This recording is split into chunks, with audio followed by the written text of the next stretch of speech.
If you are still watching Western news, you might hear that Ukraine is winning against Russia. Maybe it is time to change habit and hear some truth. The outcome of the Russian special operation was already decided on February 22nd.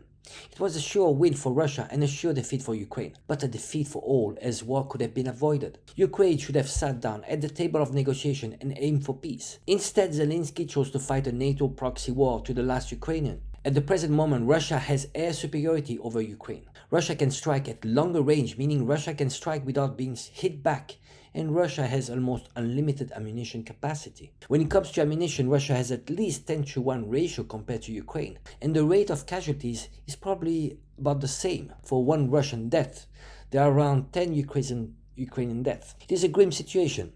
But information needs to be told, as the attitude of Western media and politicians is criminal when it comes to reporting about the news from the front. Ukraine is suffering 1,000 casualties per day between death and wounded. The best Ukrainian forces, the best equipped and best trained, have been annihilated. Ukrainian army is close to complete collapse. This war is clearly showing that NATO is completely unprepared when it comes to fighting Russia. Since World War II, the US has been fighting easy war, wasting a lot of money, and rarely winning. Afghanistan's debacle is another example of $1 trillion war that ended in a US humiliation. This is an industrial warfare, a war of procurement, and the West here is losing. NATO doesn't have the industrial capacity to supply enough and in a timely manner. Europe and NATO are risking to become demilitarized, a potential great risk to NATO's own security. The West is organized in a just-in-time production manner, where products need to be stocked at minimum levels, where focus is made on return on investment, on low capital expenditure, while here what was needed was the opposite.